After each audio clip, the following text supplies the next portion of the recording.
Bapak, Ibu, Saudara yang terkasih di dalam Tuhan Yesus Kristus, Salam, salam bahagia. Pada kesempatan ini, perkenankanlah saya hendak sharing pengalaman kehidupan yang bertemakan, apakah manusia itu makhluk yang hina atau makhluk yang mulia? Saudara-saudaraku yang terkasih di dalam Tuhan Yesus Kristus, jika memperhatikan kehidupan di saat ini, betapa banyak aneka ragam kehidupan. Namun pada dasarnya hampir setiap orang nampaknya pernah mengalami kehidupan dalam posisi dua sisi. Ada kesedihan, ada kebahagiaan. Ada kegagalan, ada keberhasilan. Ada caci maki, ada pujian.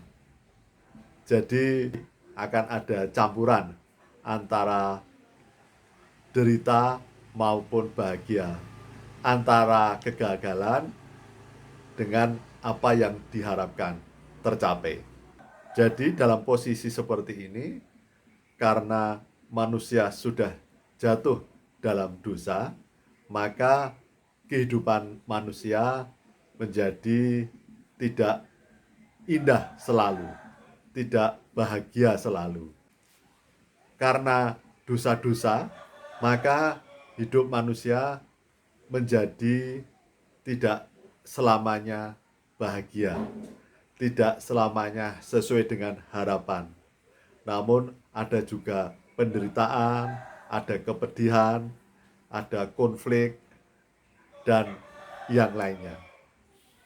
Namun pada dasarnya sebenarnya Tuhan menciptakan manusia adalah sebagai makhluk yang mulia. Tuhan menciptakan manusia segambar dan serupa dengan Tuhan sendiri. Saya kira saudara dan saya sudah membaca di Kejadian pasal 1 bagaimana manusia dicipta oleh Tuhan segambar dan serupa Tuhan sendiri yang diberi kekuasaan untuk mengelola dunia bumi ini dengan isinya dan menaklukkannya. Jadi betapa manusia pada dasarnya adalah makhluk yang mulia. Ditambah lagi di Mazmur 8 dinyatakan bahwa manusia diciptakan Tuhan, dibuat oleh Tuhan, manusia dibuat seperti Tuhan. Jadi luar biasa saudara-saudaraku. Tidak ada makhluk yang diciptakan Tuhan segambar dan serupa dengan Tuhan sendiri. Tidak ada makhluk yang diciptakan, yang dibuat Tuhan seperti Tuhan itu sendiri. Manusia dibuat, diciptakan Tuhan dengan kemuliaan dan hormat dan juga disertai kekuasaan. Jadi sungguh manusia itu sungguh-sungguh luar biasa dan mulia dan terhormat dan berkuasa. Namun karena dosa sehingga manusia menjadi menderita, terhina, tidak berguna, dan kemudian pada dasarnya akan menuju ke alam maut. Namun karena kasih Tuhan yang sejati, yang selalu mengasihi manusia, berkenan datang ke dunia di dalam diri Tuhan Yesus Kristus sebagai Tuhan yang sejati dan manusia yang sejati, berkenan menderita, terhina, kemudian menderita di salib, dan kemudian wafat, dan kemudian turun ke dalam kerajaan maut. Namun karena Tuhan yang sejati, Tuhan bangkit untuk menyatakan kemahakuasaannya. Tuhan berkuasa atas alam maut dan seluruh penguasa di dunia ini.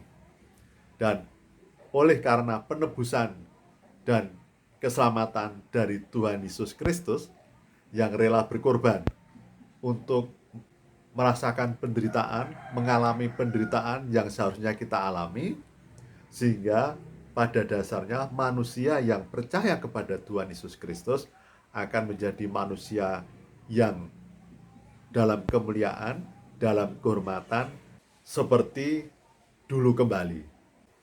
Jadi, saudara-saudaraku yang terkasih di dalam Tuhan Yesus Kristus, marilah saudara-saudaraku, kita sungguh-sungguh menjaga, kita sungguh-sungguh mempertahankan dan berjuang, bahwa saat ini kita sudah ditebus dan diselamatkan oleh Tuhan Yesus Kristus sebagai makhluk yang sebelumnya terhina oleh karena dosa-dosa. Oleh Tuhan Yesus Kristus kita sudah diselamatkan, ditebus, kembali menjadi manusia yang dalam kemuliaan dan dalam kehormatan dan dalam kekuasaan bersama Tuhan Yesus Kristus. Jadi, saudara-saudaraku, dalam kondisi apapun saudara-saudaraku sekarang, baik dalam kondisi yang sejahtera, memiliki jabatan, posisi kedudukan yang tinggi, kekayaan yang melimpah, maupun saudara-saudaraku dalam posisi kehidupan yang sederhana, apa adanya, bahkan dalam penderitaan dan perjuangan. Tetapi saudara-saudaraku, jangan pantang menyerah, dan apapun posisi kedudukan kehidupan Anda sekarang, tataplah harapan dan anugerah kasih Tuhan Yesus Kristus yang melampaui segala apapun di dunia ini, yang sungguh berharga karena kita sudah diselamatkan dan ditebus dengan darah kudus yang tidak ternilai dibandingkan dengan harta, kekayaan, jabatan, posisi yang ada di dunia ini. Jadi saudara-saudaraku, saat ini mestinya saudara-saudaraku selalu bersyukur dan bersukacita atas keberadaan kita yang sudah kembali sebagai makhluk mulia dan terhormat dan penuh kuasa.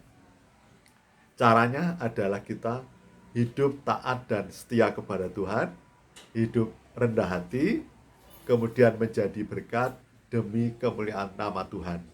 Hidup kita jaga kekudusan, karena Tuhan yang Maha Kudus dan Maha Sempurna, maka kita harus hidup berusaha dengan hidup sempurna. Hidup kita persembahkan sebagai persembahan yang hidup dan kudus, menjadi berkat demi kemuliaan nama Tuhan. Jangan sia-siakan kesempatan hidup ini, karena hidup ini sementara dan kita sungguh-sungguh sebagai makhluk yang mulia, yang terhormat, dan memiliki kekuasaan bersama Tuhan Yesus Kristus. Jadi saudara-saudaraku, kita sungguh makhluk yang sungguh berbeda, makhluk yang mulia. Jangan sia-siakan keberadaan kita yang telah diciptakan Tuhan, dibuat Tuhan, segambar dan serupa Tuhan sendiri, yang diciptakan Tuhan, dibuat Tuhan, seperti Tuhan sendiri. Jadi kita sungguh-sungguh luar biasa, makhluk yang luar biasa. Jangan mengabaikan posisi kita sebagai makhluk ciptaan Tuhan yang mulia dan terhormat. Marilah kita hidup dalam jalan Tuhan, hidup jalan lurus, hidup bersama Tuhan dengan ketaatan dan kesetiaan, dengan kerendahan hati, menjadi berkat demi kemuliaan nama Tuhan. Jangan hidup demi kepentingan sendiri, jangan hidup hanya dengan nafsu kedagingan, nafsu duniawi.